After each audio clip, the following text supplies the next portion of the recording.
Olá, está no ar mais um episódio do OftalmoCast, um podcast para a gente discutir assuntos da oftalmologia, da medicina. Eu sou o Dr. Marcelo Soume, sou médico oftalmologista da Oftalmo Laser e hoje eu estou aqui com o Douglas Cato, que é vereador da nossa cidade, Presidente Prudente, e estou aqui também com o Dr. Felipe Lacerda, que é médico oftalmologista também da Oftalmo Laser. Vamos fazer um bate-papo bem descontraído, vamos tratar vários assuntos. O objetivo desse podcast é a gente levar o máximo de informações possíveis para quem está assistindo. Às vezes, nós médicos ficamos só no consultório, fazendo cirurgias, fazendo consultas, e a gente acha importante a gente também disseminar informação para que as pessoas tenham uma boa saúde ocular ou uma boa saúde de modo geral. Então vamos fazer esse bate-papo bem descontraído. Se vocês tiverem alguma pergunta, pode colocar nos comentários abaixo. Se vocês acharem interessante, compartilhe o vídeo para que ele chegue ao máximo de pessoas possível, para que a gente consiga ajudar o máximo de pessoas possíveis. Então vamos começar. Douglas Cato, nosso vereador aqui de Presidente Prudente, vereador mais votado na última eleição, já foi vice-prefeito aqui da nossa cidade, também um grande amigo nosso que apoia as nossas causas. Nós temos alguns projetos sociais, como o mutirão do diabetes, o mutirão do glaucoma, da catarata, do retinoblastoma, que é a avaliação de crianças, e sem a ajuda do Douglas, isso seria praticamente impossível. Então, Douglas, conta um pouquinho para a gente da sua história, como é que você virou político, você é prudentino mesmo, né? Você teve um acidente também no meio do caminho, conta um pouquinho para a gente. Não, doutor, obrigado pela oportunidade, Marcelo, Felipe, né, de estar dividindo com você esse bate-papo gostoso, né?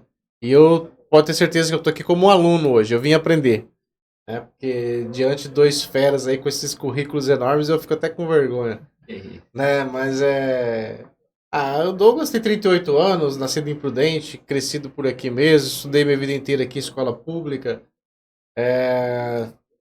Trabalhei desde os 9 anos com meu pai na Lance Rigor, que é uma empresa aqui da cidade, no segmento de locação e venda de trajes, né? E é muito cedo porque a gente sempre morou a vida inteira e mora até hoje no mesmo lugar, num bairro muito simples da cidade, né? Então meus pais sempre me levaram cedo para aprender o ofício e para tirar da rua, porque na época já era muito perigoso, né? E então o Douglas era para ser administrador de empresas, ampliar os negócios da família. No entanto, eu fiz vestibular, passei para administração de empresas. Com 19 anos, na época de fazer tiro de guerra, sofri um acidente de moto, né? Então tive uma lesão cervical, C4, C5, C6, e a tetraplegia chegou, né? E chegou a tetraplegia e chegou também a mudança, né? O redirecionamento da rota, porque o sonho que eu tinha de ser administrador de empresas, ampliar os negócios da família mudou. Não era possível mais naquele momento, né? Embora isso seja possível, né? Com as adaptações que nós temos aqui no dia a dia, né? E diante disso eu me vi com uma tetraplegia sem mexer nada e dependendo de todos para tudo, né? Retornando aos estudos, eu vi uma necessidade muito grande, e nós estamos falando de 2004. Isso há 19 anos atrás, praticamente, em outubro agora completo 19 anos. Nós tínhamos uma necessidade de política pública voltada à questão, principalmente da pessoa com deficiência, que não existia. Para você ter uma ideia, eu voltei a estudar em 2006. E na faculdade eu fui o primeiro tetraplégico a frequentar. Na época no Oeste, que eu fazia administração de empresas, concluía a faculdade em 2009 e tal. Então precisávamos avançar muita coisa. E aí me candidatei na época para vereador, fui eleito. E depois fui coordenador da pessoa com deficiência, vice-prefeito, a convite, né, do último ex-prefeito. E agora eu optei por vir para a Câmara novamente, porque um dos motivos é, inclusive, exemplos como o de vocês, né, da Oftalmo Laser, que tem esse trabalho muito bonito. Né, e assim, eu sou apenas um instrumento, uma ferramenta, e ajudo as iniciativas privadas, né, que tem um trabalho social bonito, que é o caso de vocês, que na verdade nos ajuda. Eu falo nos ajuda porque enquanto vereador, enquanto poder público, né, enquanto servidor do povo, quanto mais a gente conseguir é, antecipar esses diagnósticos, que a gente vai falar mais adiante, imagino que deixo para vocês essa parte, quanto mais a gente antecipar, melhor é também para o tratamento e para os resultados, né? Então, eu estou na Câmara, estou para ajudar e para somar, e me sinto lisonjeado em estar aqui dividindo esse podcast, né? Isso O aí. Oftalmocast. Ó, muito obrigado pela sua presença ilustre, é uma honra a gente ter você aqui. Imagina. E para nós, né, como cidadãos prudentinos, a gente vê como que é importante ter pessoas boas, bem intencionadas, né, e com eficiência também, que realiza. Você é um dos caras que eu vejo que mais realiza projetos aqui em Prudente, né? A gente vai bater papo sobre esses vários pontos mais para frente. E eu queria apresentar aqui o Dr. Felipe. O Dr. Felipe é nosso médico lá no Oftalmolês. O Dr. Felipe é especialista em retina, ultrassonografia ocular. Existe ultrassom no olho, para quem não sabe. O balde faz na barriga para o bebê, mas a gente vê lá dentro do olho como é que funcionam as coisas. Especialista em refração, catarata. Dr. Felipe, fala um pouquinho da sua formação, da sua história, como que você chegou aqui. Primeiro eu queria agradecer o espaço, estar do lado dessas duas feras aqui. Eu sou de São José do Rio Preto, natural de lá, mas desde os 16 anos não moro lá. Fui fazer faculdade, né? Fiz em Marília a graduação e depois fiz a residência em Marília também. E aí depois fui fazer retina, né? Depois da oftalmologia eu me interessei muito, né, pela retina, uma área, né, muito interessante, cheia de novidades, assim. Então eu fui para Botucatu, fiz um fellow lá, fiquei 2 Na anos. Unesp, né? Na Unesp. Ótimo. Em Botucatu, fiquei 2 anos e depois fui fazer ultrassonografia ocular na Unifesp, em São Paulo. Fiquei 1 ano e meio lá. Também Universidade Federal de São Paulo, é uma das melhores universidades sim. do Brasil em oftalmologia. Depois recebi um convite para trabalhar na oftalmolaser e vim para cá. Também uma grande clínica, igual as suas faculdades. E tô aqui faz uns 3 anos e pouco. Na melhor cidade do estado. Isso aí, na melhor cidade. Voltei pro interior, né? Sou de Rio Preto e tô gostando bastante daqui. É uma cidade muito boa. E gostando muito de trabalhar na clínica também. Legal, muito bom. E Dr. Felipe, conta pra gente, você sempre quis ser médico? Como que foi essa sua decisão? Eu sempre gostei da área de biológicas, né? Então gostava bastante de biologia no colégio. E aí na escola meio que fui direcionando para medicina. Entendi. Mas por conta disso. Entendi. E dentro da faculdade de medicina eu gostei muito de oftalmo, né? É engraçado que na graduação a gente não tem muito contato com oftalmologia. Geralmente é uma especialidade que fica, né, meio de lado, não tem muitas atividades assim. E no 5º ano eu fiz um estágio. Como eu não tinha muito contato, eu falei, preciso, né, conhecer um pouquinho, ver se eu gosto dessa área, e me encantei. No 5º ano fiz um estágio, repeti no 6º ano, e aí continuei aí no caminho da oftalmo. Legal. Você nunca pensou em ser nada além de médico, outra profissão? Não? Sempre... E nada além de oftalmologista também? No começo da faculdade eu pensava em cirurgia geral. Gostava bastante, mas depois do internato eu vi que... Porque no começo, né, a pessoa fala oftalmologia, não é muito médico, né? Oftalmologia só mexe no olho, pequenininho assim. É verdade. Não, mas depois a gente vê que... A oftalmologia é muito legal, né, porque envolve a área de consulta, né, exames, diagnósticos, cirurgia, então é uma área bastante abrangente. Ela é clínico-cirúrgica, né, então você pode atuar em vários setores ali, em várias áreas, mas bastante abrangente. Legal. E Douglas, conta um pouquinho do seu acidente, né, que aconteceu contigo, de moto. Conta um pouquinho da sua vivência como paciente, como que você enxerga a medicina, o que você acha importante o médico ter, uma equipe médica, um hospital, uma clínica ter. O que você acha legal? Conta pra gente um pouquinho a sua história. Meu acidente foi em 2004, né, já faz um tempinho, e na época nós não tínhamos nada, assim, em relação ao paciente, né, com uma tetraplegia, uma sonda de alívio, não se falava tanto, né, então você saía do hospital com sonda, até hoje tá isso, alta qualificada que dizem por aí é meio balela, né, solta-se alta qualificada, entre aspas, eu tô falando mais a nível de poder público, até porque a demanda é muito maior e a rotatividade tem que ser grande. Então o cara faz a cirurgia de fêmur lá, 24 horas depois tá mandando para casa, que é um risco muito grande, embolia, isso aí tá abarrotado. Eu não posso nem falar muito, porque se eu falar tudo que eu quero também, eu vou sofrer processo no final desse podcast. Mas enfim, é um pouco revoltante sim até hoje, né? Porque o poder público, ele é muito omisso. Né? O Estado, né? Eu digo mais ainda a nível do Estado, porque o município, ele tem atenção básica como obrigação. Né, feita a atenção básica, direciona para o Estado automaticamente tem que abraçar.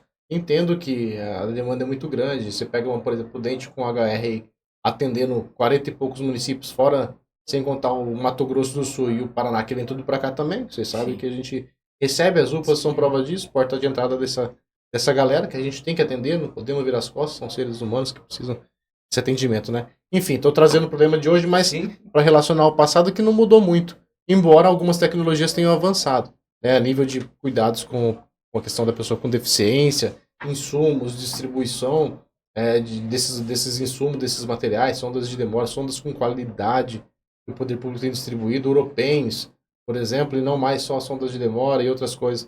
Então, assim, evita-se um retrabalho, um série de tratamento, como infecções de urinas recorrentes, e isso pode gerar outros problemas também maiores, né? Até cair no Carim lá depois, que é uma outra entidade também maravilhosa, que faz um trabalho, né, com renal crônico. Então, assim, muita coisa já avançou. E muita coisa nós conseguimos avançar durante esses longos anos. Eu falo a gente porque eu me orgulho de dizer mesmo, sabe, Marcelo? Para Felipe, que nós pegamos, inclusive, momentos que o Estado deixou de fornecer sonda, cara. O paciente alegando que é responsabilidade do município. Nossa. Né? E nós impetramos aí em torno de 50 mandados de segurança com amigos advogados e com pessoas com deficiência, juntamos todo mundo e o juiz só assinava, cara. Sim. Né? Então, hoje, graças a Deus, é porteira aberta, né? Tivemos aí instaurado um inquérito civil, né? Então, o município e o estado fazem o fornecimento desses materiais, entre outros, né? Que ao longo dos anos a gente conseguiu conquistar. Né? São lutas, são batalhas que muitas vezes são... a população nem sabe. Nem quem está no meio da medicina sabe, né? Acaba sabendo mais quem está lá na ponta, no ESF, no PSF. Mas a questão, e respondendo também diretamente a essa questão da sua pergunta, é o trato, doutor. É o trato, sabe? É a humanização. Você tá numa UTI, a exemplo do que eu estive, na época, e numa troca de plantão, você tomar um certo cuidado, falando enquanto médico, tá? Numa troca de UTI, num clínico geral ali, falar, esse cara aqui tá tetraplégico. Né? E eu lá, só com o olho aberto, outro fechado, sem mexer nada. Nossa, porque, você escutou isso? E eu escutei tetraplégico, falei, putz, que palavrão que é esse, né, bicho? Que esse cara tá me xingando aqui, né? E eu não sei poder falar, porque a traqueostomia, balonete, não deixa a gente falar, né? Eu mexi na boca, o que foi, doutor, que o senhor falou? Tal. Não, você vai ficar bem, você vai ficar bem. Eu falei, legal. 2 dias depois veio outro médico e, poxa, que legal que você tá bem, né? Você tá bem melhor hoje. Aquilo me deu um gás. Então, assim, essa troca com o paciente, essa humanização, seja num mutirão, com 100, com 200, mas é um olho no olho, cara. Então, vocês estão na profissão mais bela da medicina, vamos dizer. Um comentário que a gente discute aqui, né, que é o papel da inteligência artificial na medicina. A gente já discutiu várias vezes aqui. E eu tenho essa sua visão, porque a inteligência artificial vai ajudar o médico a fazer mais diagnóstico, só que o computador não consegue fazer tudo. Isso que você está falando, de tocar, de escutar, né, de dar uma palavra legal para motivar o paciente, o computador ainda não consegue fazer isso de um jeito legal. Então, eu acho que a inteligência artificial vem sim somar, vem nos ajudar, vai ajudar no nosso trabalho, mas eu acho que a figura humana, como médico, como cuidador, enfermeiros e outros profissionais da área de saúde, eu acho super importante, porque a medicina, além de ser técnica, é o carinho, é o cuidado, né? Isso conta demais e vai de encontro com o que você está falando com a gente. E não é diferente na política. Sim. A política é isso também. Você lidar com o ser humano, se colocar no lugar da pessoa, né? Eu acho que essa empatia, né? Essa troca, isso é fundamental, cara. O ser humano não é só racional, né? Ele tem a parte emocional que é muito importante. E até para aderir ao tratamento, continuar fazendo, né, os acompanhamentos, é importante esse contato mesmo. Essa parte da adesão ao tratamento é uma coisa que a gente vê no dia a dia, né? Porque às vezes você digita no Google que você tem tal doença, dá o tratamento, mas uma coisa é estar escrito, outra coisa é acontecer na realidade. Porque às vezes, no nosso caso, precisa pingar colírio várias vezes por dia, né? E se não tem um profissional para orientar, para fortalecer aquela orientação, a gente vê que não vai, né? E a doença não é tratada do modo adequado. Eu acho isso E o senhor falou né? Ah, mas é só um olho, né? Vou cuidar só do olho. Não, cara, você descobre tudo pelo Tem olho. muita coisa Não é envolvida verdade? nisso, sim. Você descobre muita coisa pelo olho, Sim. se não tudo. E E, digo mais além de doença, de tudo, né? Assim, o nosso sentido que a gente trabalha, né, é a visão. E a visão é um negócio muito importante, né? Sem visão, a qualidade de vida da pessoa cai demais, né? E a incapacidade também que traz, né? Você que entende dessa parte aí eu acho que é um negócio super complicado para a pessoa que não enxerga. Daí nosso papel é fazer essas batalhas para a gente conseguir evitar o máximo possível. Eu tenho um amigo, chama Jorge Isper. Ele ficou cego por conta de... Na época, ele trabalhava em banco, né? E aquelas máquinas antigas, PC grandões, enfim. O cego, eu não sei te afirmar o motivo. Fala que é por causa de computador, na época usava e tal, mas deve ser diabetes também. Sim. E a gente tem muita amizade, a gente brinca, né? Toda vez que ele me encontra, eu falo, ei Douglas, como é que anda a vida? Ele tira sarro, né, dessa rista. Eu falei, o que o senhor tá vendo aí? Né? Mas aí, uma vez eu perguntei, né? Eu falei, e aí, Jorge, vamos trocar?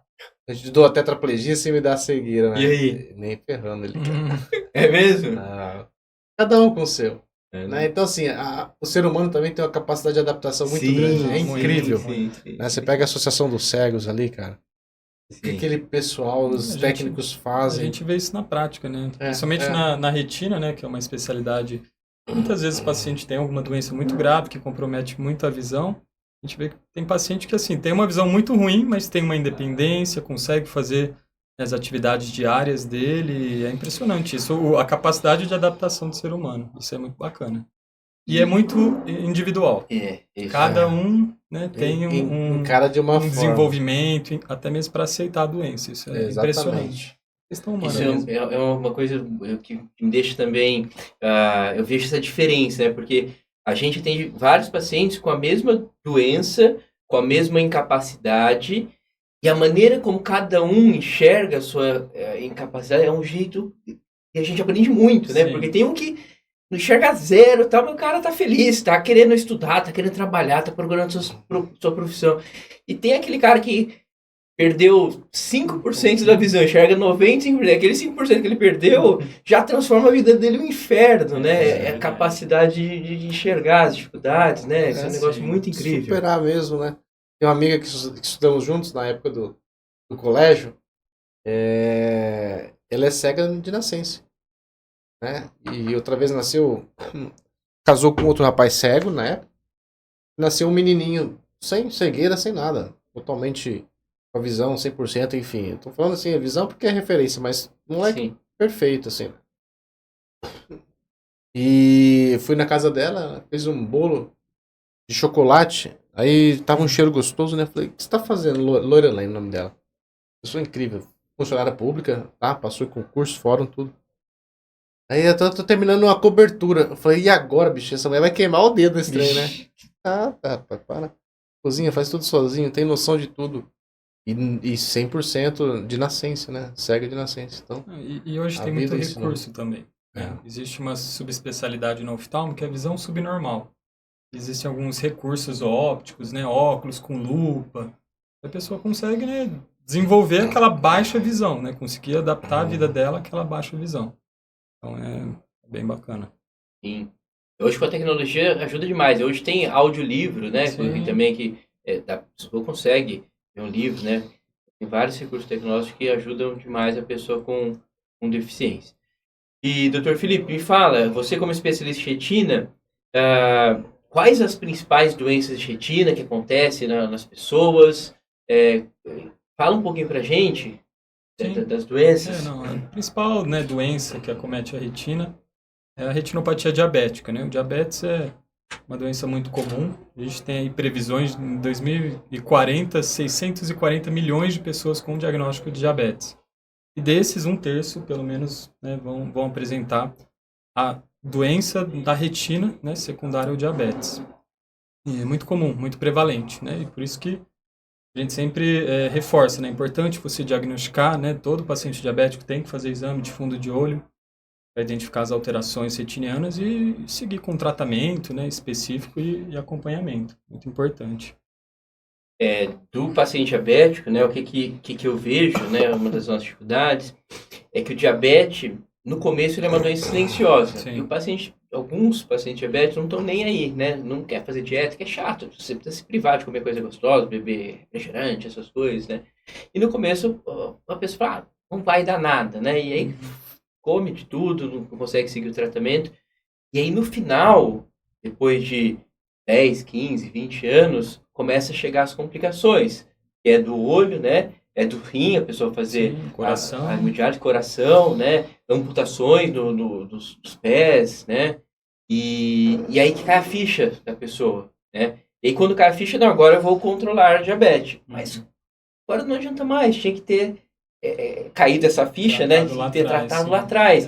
Eu acho que um dos papéis, né, do nosso podcast aqui é a gente conseguir alertar isso daí, porque se a gente conseguir alertar que a pessoa tem um diabetes inicial, tem que se cuidar, cara, a gente vai estar salvando muita gente da cegueira. Prevenção em todas as áreas, né, da saúde é essencial, mas na retina é um principal ali. Prevenção é muito importante.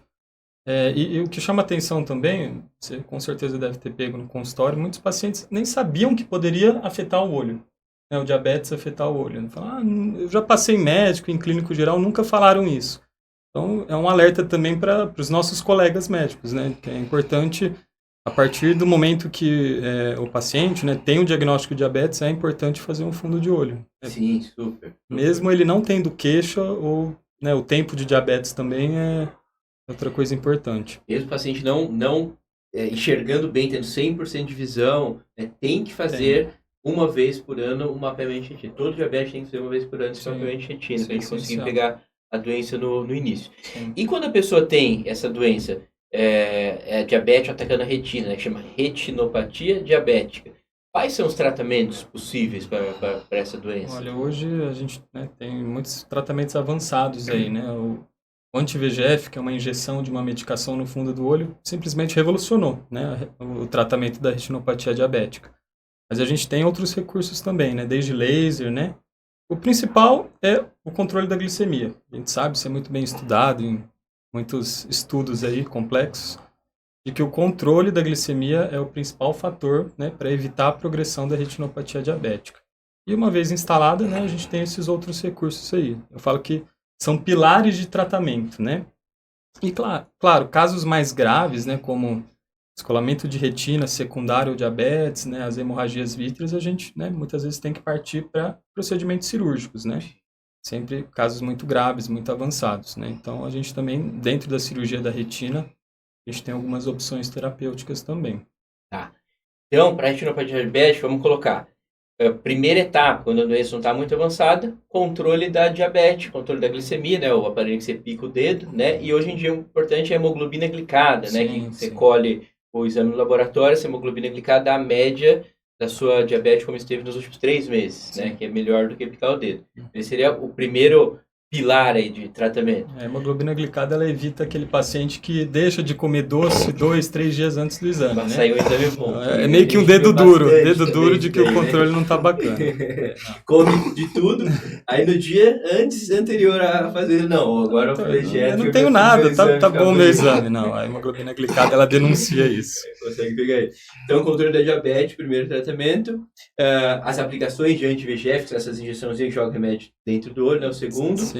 Laser também, laser de retina, importante. E a cirurgia da retina, quando já estiver mais grave, com descolamento de retina ou hemorragia vítrea, né, que o diabetes pode dar, aí tem que fazer uma cirurgia de retina que se chama vitrectomia, é isso? Sim, vitrectomia. Como é que é essa cirurgia? Como é que se faz? É difícil? Dói?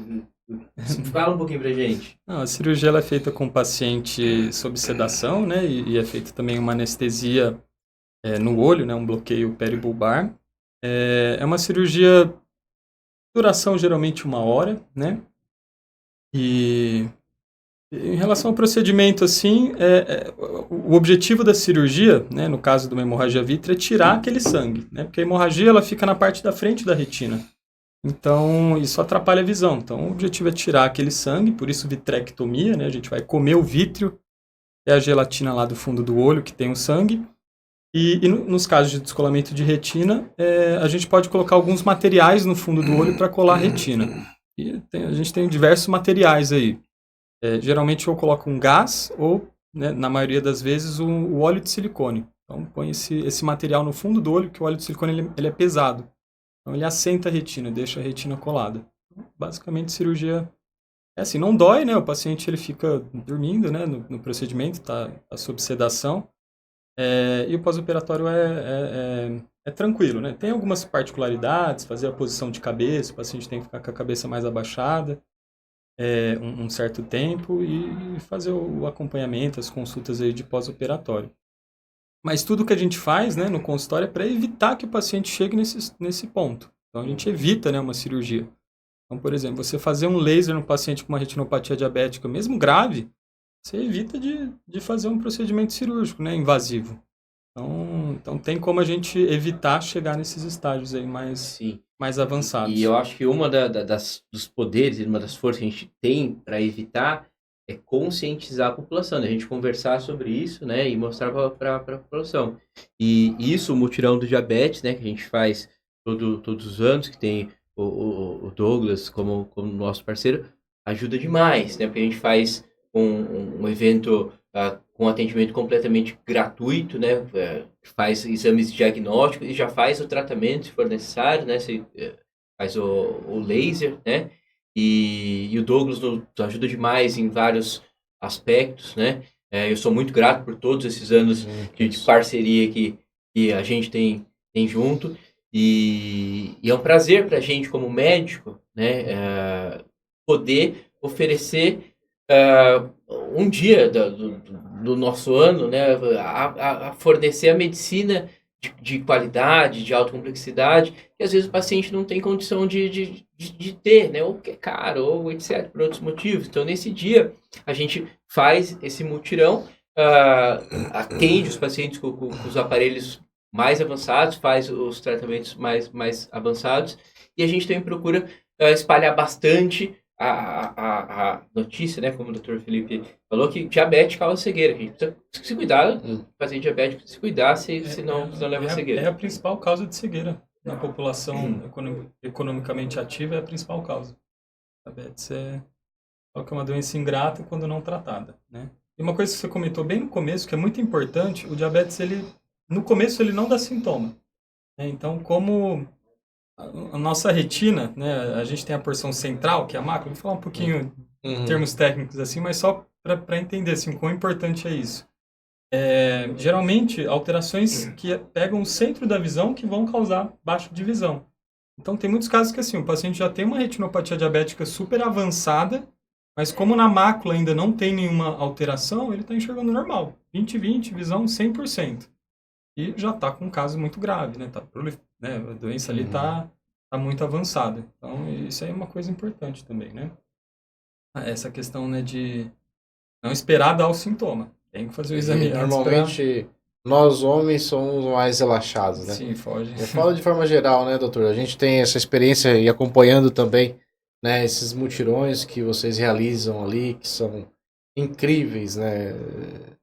Enquanto poder público, entre aspas, né, enquanto vereador, enquanto figura pública, né, eleito que fomos, né, eu falo fomos porque temos outros parceiros também dentro da Câmara, o William Leite, né, um grande parceiro também, né, enfim, a gente tem que apoiar iniciativas como essa, né, que não demanda burocracia, pelo contrário, quem chegar será atendido.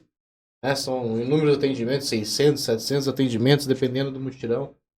Tivemos problemas com a questão da pandemia, sim, mas vocês se desdobraram também, fizeram um mutirão diferenciado, sim, né? Sim. Não de tanto contato, mas com grandes resultados também. E a gente tem que apoiar, cara, iniciativas como essa. O poder público tem que estar sempre pronto para auxiliar. Até porque volta naquilo que eu falei, tudo bem, não é obrigação do município, né, entre aspas, mas a porta de entrada é o BS, é PSF, é o ESF da vida, né? Tem grupos de diabéticos, né, em todos os postos de saúde, pressão alta.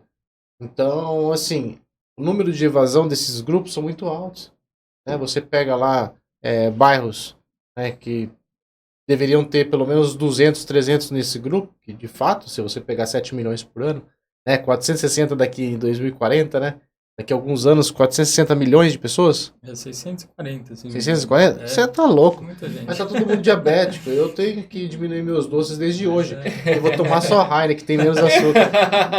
Né? Olha a propaganda aqui, né? Sacanagem. Mas, brincadeiras à parte, todo mundo, tendência é ir para diabetes, não tem jeito, né? E Sim. cada vez mais a alimentação nossa tá pior. Sim.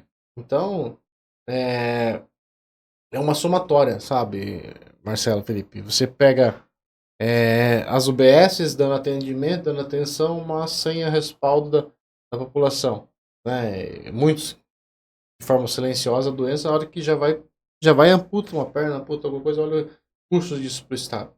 É absurdo. Mas enfim, a gente tá... E uma coisa que também acho negócio difícil de entender é que hoje no mundo, né, você pegar na população mundial, hoje existe mais pessoas obesas e com excesso de peso do que pessoas desnutridas, né? Então, hoje a gente vive com um problema, que é o problema de política pública, que é o excesso de calorias diárias, que a gente come essas comidas não saudáveis, né? E você vê uma grande parte da população acima do peso. Diabetes tem tudo a ver, né? Sedentarismo, comer carboidrato demais, açúcar demais, né? Então é uma batalha grande, que, como você falou, é desde lá do começo, desde da ESF, para poder orientar essa pessoa a comer melhor, né? Ter um estilo de vida melhor. E se a gente consegue orientar a pessoa, né, a ter esse estilo de vida melhor, imagina o quanto de verba não se economiza que gastaria numa cirurgia de retina, que é uma cirurgia caríssima, uma cirurgia de vitrectomia. Se a pessoa tem esses hábitos saudáveis de vida, sobra muito mais verbas para poder tratar outras coisas que... investimento em prevenção, ela é muito mais eficaz e atinge muito mais e reduz muito mais depois do tratamento. Isso é fato. Já tem muitos estudos nesse sentido. Né? Na atenção básica, né? Atenção básica. Precisa mesmo. E prudente na saúde, na atenção básica, ela é bem ranqueada e tem bons números. Sim, como é que tá a situação? Eu digo que Prudentino é um povo muito exigente. Né? Mas assim somos porque nós temos coisas boas. E de fato, você pega as cidades aí, vamos falar de UPA, por exemplo. Nós temos 2 UPAs full time, né? O tempo todo ali, e 2 PAs, pronto atendimento noturno. Um Coab e um Santana. Que outro lugar que tem? É lógico, se você pega, por exemplo, pandemia, poxa vida, é difícil demais. Você pega a dengue foi um absurdo. Então, assim, é um processo que já tem que ter começado lá atrás. Um trabalho já para o próximo ano, para que não aconteça novamente o que aconteceu. E é um trabalho diário, a questão da dengue. Isso aí para sempre também. Tivemos a melhora da pandemia, mas você pega os ESFs, o atendimento, a cobertura do município é uma cobertura muito boa. É claro, ainda falta. Aí quando cai lá, por exemplo, e a população não entende muito, eu preciso de um oftalmologista. Aí tá demorando meu oftalmologista, porque eu passei na UBS, passei pelo clínico e eu preciso encaminhar para um oftalmo. Vai para o AME, porque a obrigação é do Estado oferecer especialidade. Embora às vezes o município ainda contrate, faça mutirão, paga lá, faz algumas contratações, enfim, para suprir algumas demandas quando há recurso. Nós temos aí a obrigatoriedade de 15% do orçamento direcionado para a saúde. Isso aí ultrapassa 20% dependendo do ano. Então nós temos um bom investimento em saúde imprudente. É claro que quem vem de fora, por exemplo, não precisa ir longe não, quem vem de fora, cidades boas também, elogia muito aqui. Mas a gente é muito exigente enquanto prudentinos, né? Então, embora tenhamos muita coisa boa, também não buscamos aquilo que devemos, né? Que é esses acompanhamentos, esses tratamentos e essas prevenções. E é um desafio diário, né, doutor? Sim. Um desafio diário da secretaria. Nós temos grandes profissionais dentro da secretaria que se desdobram, né, para fazer acompanhamento em todos os aspectos, porque a prefeitura é tudo. É gestante, é idoso, né, com o centro de referência do idoso, é a pessoa com deficiência. Agora nós temos aí o centro especializado em reabilitação, que faz a dispensação de cadeira de rodas, entrega cadeira de rodas, banho e cadeira motorizada gratuitamente, Olha. né, em parceria com a Lumen, uma outra conquista também, né? Então, assim, Prudente ela tem muita coisa. Tem muita coisa mesmo, né? Tem o Hospital Esperança, tem o HR com algumas dificuldades aí na parte do câncer também, não vou entrar, mas você pega a fila de espera e demora, tá muito grande, precisa melhorar, né? Então, temos coisas boas e temos muita coisa a melhorar também. Sim, sim. É um negócio difícil, né? Ser político é um negócio meio complicado, né? Porque por mais que você queira fazer o bem, né? Você vê essa fila, por você ia lá e resolvia tudo, mas não sei, às vezes talvez um sentimento de impotência diante disso, por mais que você queira organizar tudo.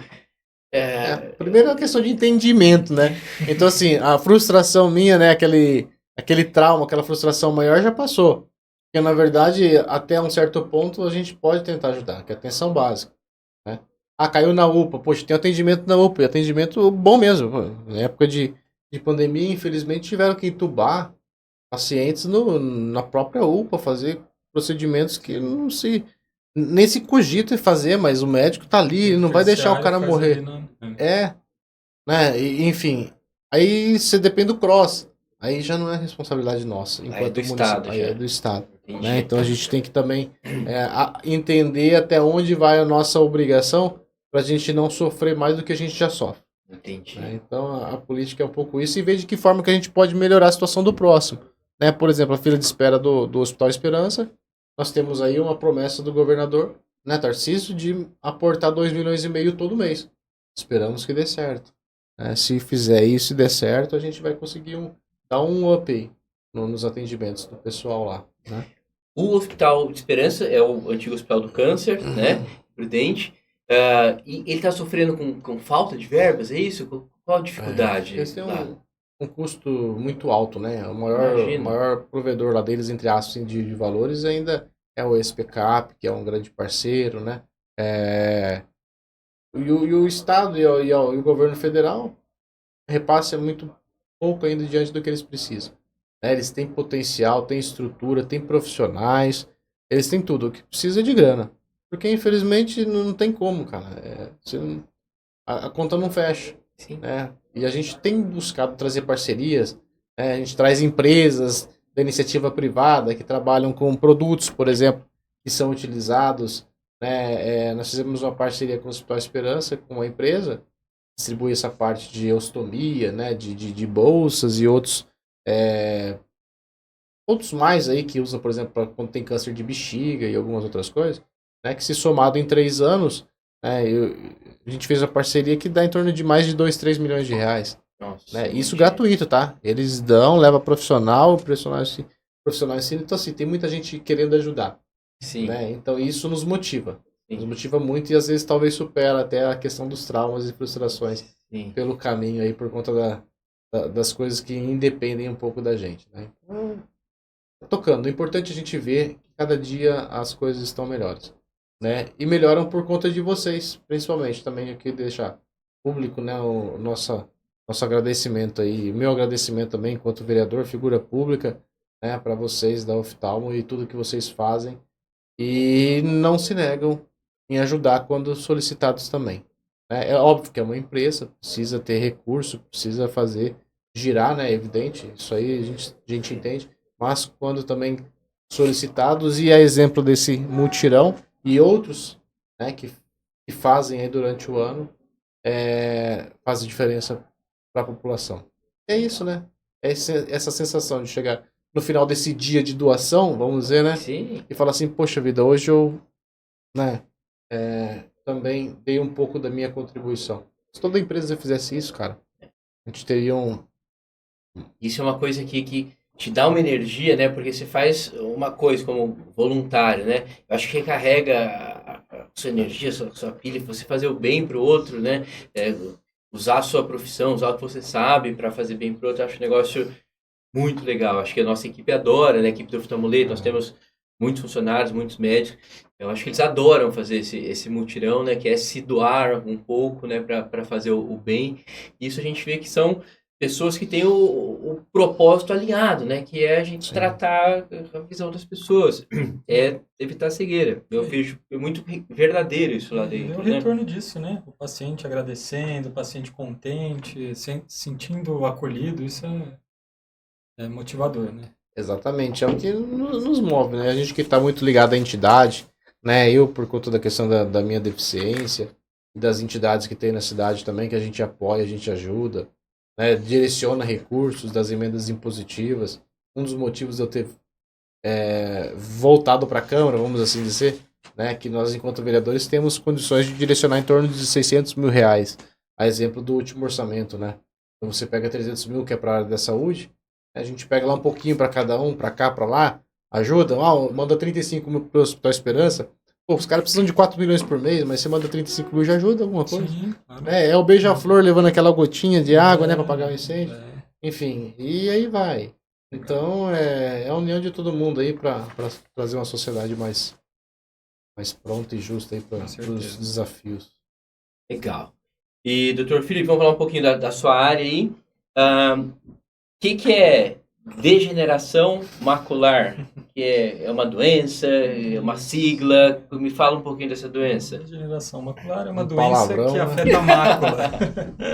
A mácula é a região do centro da visão, né? Então é uma doença que vai afetar o centro da visão. E o nome completo dela, né, da DMRI, é degeneração macular relacionada à idade. Por conta disso, o principal fator de risco é a idade. É uma doença que aparece geralmente acima de 50 anos, mais comum na faixa de 60, 65, mas acima de 50 a gente já pode ver algumas alterações. E é uma doença que, né, se não tratada, se não acompanhada, ela pode, né, cursar com cegueira, né? É a principal causa de cegueira, né, legal nessa faixa etária, acima dos 50 anos, é a degeneração macular. E ela tem duas formas, né? Tem a forma mais comum, que é a forma seca, que é uma forma assim que cursa com menos diminuição da visão, assim, pode evoluir, mas é mais raro. E tem a forma mais agressiva, né, que é a forma úmida, que forma membrana no fundo do olho, sangra, vaza líquido no fundo do olho, e aí é uma doença que precisa ser tratada rápida. A degeneração macular, sim, ela é progressiva, né, essas lesões elas são progressivas, mas quando, né, começam a afetar a visão, geralmente é rápido. E o que o paciente enxerga com essa doença? Como que é a visão do paciente? Como afeta a mácula, ela vai pegar a região central da visão, né? Então o paciente vai enxergar embaçado ou até mesmo escurecido a região do centro da visão, né? Então, o canto da visão o paciente enxerga, ele o centro fica mais embaçado. O centro que fica alterado, sim. Entendi. E precisa fazer algum exame para diagnosticar, para acompanhar essa doença? Com certeza, precisa fazer o exame de fundo de olho, né? A gente faz a avaliação aí do fundo do olho. Hoje em dia a gente tem alguns recursos, né? Alguns outros exames. O principal deles é a tomografia de coerência óptica, o ACT. Ele é muito importante não só para diagnosticar a doença, mas para diferenciar essas duas formas que eu comentei. Para saber se é a forma seca ou a forma exudativa ou úmida, que é a forma mais grave. Então a tomografia é essencial também. E nos casos em que você tem, né, o sangue ou o líquido no fundo do olho, a tomografia ajuda a gente a acompanhar o tratamento, porque o tratamento dessa doença também envolve aquelas aplicações, aquelas injeções, né, no fundo do olho, para a gente ver se está tendo resposta, de como essas membranas estão se comportando. Então hoje a gente tem um arsenal aí de recursos para diagnosticar e tratar. Então existe tomografia de olho? Existe tomografia e não vai para o tubo. E não precisa entrar dentro daquele tubo? Muito paciente pergunta, né? Vou fazer uma tomografia, já estou preparado para entrar no tubo. Fala, não, apenas uma foto do olho, não vai ter nada que entrar em lugar nenhum, não. E para tratar precisa de injeção no olho, é isso? Sim, essa e não estoura o olho quando faz a injeção? Como é que é isso aí? É bem tranquilo, o paciente não sente nada. Eu tô aqui imaginando, foi injeção na testa, já ouvi falar agora no olho. No olho, o que a gente pega de paciente assustado, falando, não vai enfiar agulha em mim, não. É muito tranquilo. Seda primeiro, né? Não, essa injeção não precisa nem de sedação, né? A gente faz com anestesia local. Não precisa. Ah, tá, mas faz com colírio tópica. Fecha o olho, né? Faz com colírio ali e o paciente não sente nada, é bem tranquilo. É muito rápido o procedimento. É bem tranquilo mesmo. Essas injeções. E a gente tem outros recursos, vitaminas, né? Hoje em dia está... Tanto recurso, né? Tá bastante avançado, né? Os estudos aí em relação às doenças. A gente tem bastante opção terapêutica. Legal. Isso já há quanto tempo, doutor? Desculpa, porque eu falei da minha lesão, né? 2004, nós estamos aí em 2023, né? E esses recursos, eles são novos ou nem tanto? Tem muita coisa nova, assim. Essa parte das injeções intravítreas, né, são bem recentes. Sim. E o legal é que, assim, cada dia que passa parece mais uma nova medicação, um Legal. novo estudo, então tem muita coisa mudando, assim, é impressionante. Doenças que a gente não tinha tratamento, que não tinha como tratar. Hoje em dia a gente tem como tratar. A degeneração macular é uma delas. Antes fazia muito laser nas membranas, né, nessas membranas que eu comentei. Só que o problema é que é no centro da visão. Como você vai fazer um laser no centro da visão? Vai machucar a retina, né, bem no centro. Então ficava assim muito difícil, né, de tratar. E hoje em dia com as injeções a gente consegue fazer um tratamento altamente eficaz, né, sem lesão na retina por conta da terapia. Bacana. Legal. Eu lembro que quando eu estava me formando retinólogo, a tomografia, né, chegou mais ou menos 2005, 2006 aqui no Brasil, que é mais ou menos a época que você teve o acidente. Antes disso, não existia essa ferramenta, né, que é a tomografia de retina, que hoje a gente não vive sem essa tomografia. Todo mundo tem problema de retina, praticamente todo mundo, a gente tem que fazer essa tomografia para ver por dentro. Antes não existia isso daí, né? As injeções também, essas aplicações, antes não tinha. Então a pessoa tinha essa degeneração macular, e você falou, olha, você vai ficar cego. Tipo, cada ano que passar, você vai perdendo um pouco de visão e vai chegar cego. E não tem o que fazer. Pode ser o que aconteceu com esse amigo, Jorge, que eu não sei precisar o Qual o motivo problema da dele. cegueira. E essas injeções, como o Dr. Felipe falou, revolucionaram o tratamento da degeneração macular, né, das doenças retinianas. E a gente espera que chegue mais coisas, que nos auxiliem mais. A medicina evolui muito rapidamente, né? Tem um estudo que fala que a quantidade de sabedoria, de estudos que existe, dobra a cada 5 anos na medicina. Então é um negócio que evolui muito, muito, muito rápido, né, em progressão geométrica. Talvez uma doença que não tenha cura hoje, talvez daqui a 5 anos possa ter, né? E o nosso papel como médico também, né? Uma das nossas obrigações é se manter atualizado. A gente precisa ir em congressos no Brasil inteiro, nos Estados Unidos, na Europa, no Japão, onde for, para pegar essas tecnologias novas e trazer aqui para Presidente Prudente. Porque se a gente trata um paciente, a gente fala que não tem tratamento e existe, a gente vai estar fazendo um erro médico, não podemos, né? Então a gente tem que estar super antenado. E até mesmo para lidar com essa tecnologia, né? Porque isso está em constante mudança também, né? Novos aparelhos, então a gente precisa se capacitar para saber mexer, saber usar esses aparelhos e conseguir tratar adequadamente, né? Então, Quem quiser ser médico não precisa gostar de estudar e nunca vai parar de estudar, exatamente, né? Não, Mas em todas as profissões é mais ou menos isso, né? Todas. Na medicina acho que é um pouquinho mais, talvez, pesado, né? Porque você está tratando com vidas humanas e tal. Mas a vida do médico é um ritmo puxado, né? Estudar, atender, não é tão simples, não. É muita coisa envolvida, né? Você está lidando com uma vida, você está lidando com uma pessoa que tem família, tem filhos e está colocando, às vezes, na sua mão toda uma expectativa de, quero melhorar, quero enxergar, quero estar bem. Então, a gente lida com coisas complexas, assim, né? Mas foi o que a gente falou previamente, né? O sentimento de gratidão, né, que os pacientes transmitem pra gente, assim, isso, não há nada que pague isso, né? Isso é o mais importante. É você saber que você está fazendo bem pro outro e ele reconhece isso, é algo bacana. E é algo que todo mundo vai passar, né? Todo mundo passa por um oftalmo, passa por outras especialidades, né? Seja qualquer profissão, nós como os médicos somos pacientes, né, de outros profissionais, então todo mundo vai passar por isso. Show. E eu tive recentemente problema de saúde na família, né? E você vê como um bom profissional faz a diferença, né? Sim. Meu familiar foi atendido por um médico excelente, cara, que nos deu segurança, fez um procedimento menos invasivo, né? Para mim, fez toda a diferença a gente fazer a escolha por esse profissional. Às vezes você vai no médico não tá tão atualizado, tá? E pode também estragar sua vida dá um atraso aí na sua vida, né? E é difícil esse equilíbrio também, né? Porque não é só o cara ter muito conhecimento. Tanta gente que a gente conhece que o cara é altamente especializado, fez fellow, especializações assim, né, em lugares maravilhosos, mas na prática mesmo não consegue transmitir isso para o paciente, não passa segurança, né? E isso é importante. Ou melhor, não considera o contexto de vida, né, do paciente, isso interfere, né? Quando a gente fala de tratamento, uma coisa é o que a gente aprende no livro, outra coisa é a vida real, né, a prática mesmo. Isso eu acho super... Desafios de e- todo segmento. Mas isso eu acho que é o mais legal da medicina, é o mais interessante da medicina. Porque você estuda um monte de coisa e tal, mas chega na hora, é outro jogo, né? O desafio não é da medicina só não, é de tudo. Sim.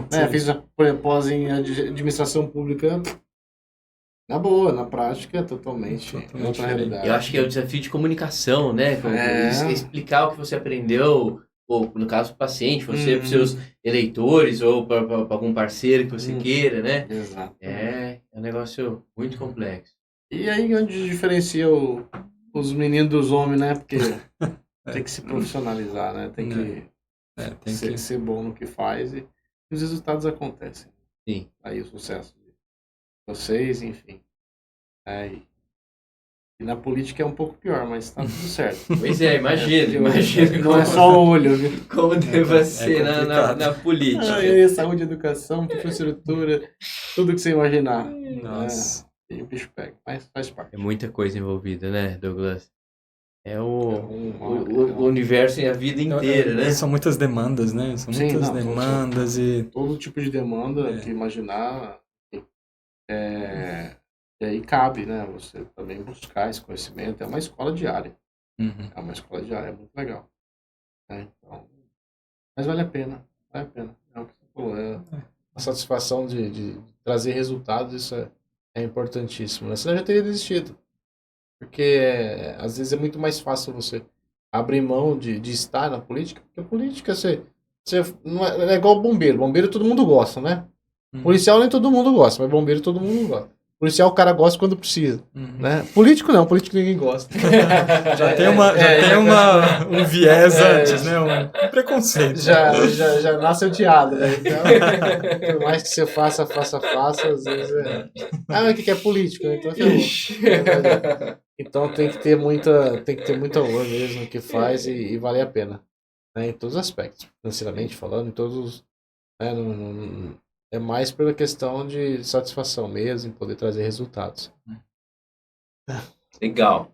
Então, vamos finalizar hoje, né, por aqui. Conversamos sobre diversos temas interessantes, né? Tivemos a presença do Douglas Cato, vereador aqui de Prudente, falou um pouquinho da vida dele, da história dele, uma história muito bonita, com vários desafios da vida política, do acidente dele, né? Tinha pontos muito interessantes. O Dr. Felipe falou sobre também a história de vida dele, como se tornou médico, a super formação, o super currículo dele nas melhores universidades do país. Falamos um pouquinho de doenças da retina, né? Como a retinopatia diabética, que causa cegueira em milhões de pessoas, né? Falamos sobre a degeneração macular, também outra doença muito importante, causa cegueira se não cuidar com pessoas com mais de 50 anos. Falamos de tomografia do olho, falamos de injeção do olho, cirurgia do olho, que é a vitrectomia. Falamos de vários pontos muito, muito legais. Então a gente fica por aqui. Se vocês gostaram, compartilha para atingir o máximo de pessoas possíveis. Se vocês tiverem alguma pergunta, alguma dúvida, deixe no comentário que a gente vai conversando, fazendo esse bate-papo nos próximos episódios. Obrigado, Douglas. Obrigado, Felipe. É um grande prazer, uma grande honra ter vocês aqui. Eu que agradeço o convite também, né? Dividir um pouco com vocês. Me coloco à disposição daqueles que estão nos acompanhando também. Chama no Instagram, quiser deixar nos comentários, depois a gente pode responder também. Mas no Instagram também, fica à vontade, Douglas Cato, Pauluzzi, Douglas Cato já acha lá. Né? Pode mandar nas mensagens lá que a gente vai batendo um papo e atendendo aqueles que precisam. Legal, muito bom. Conte comigo, viu? Nos muito próximos obrigado. mutirões. Muito obrigado. Estaremos juntos, sim. Vamos unir forças, é importante a gente fazer o estimulando melhor. sempre a Secretaria de Saúde a a fomentar esse procedimento, Sim, né? Porque é importante para a cidade. sim. Tá bom. Obrigado pela presença de todos, obrigado pelos telespectadores, um grande abraço, até a próxima.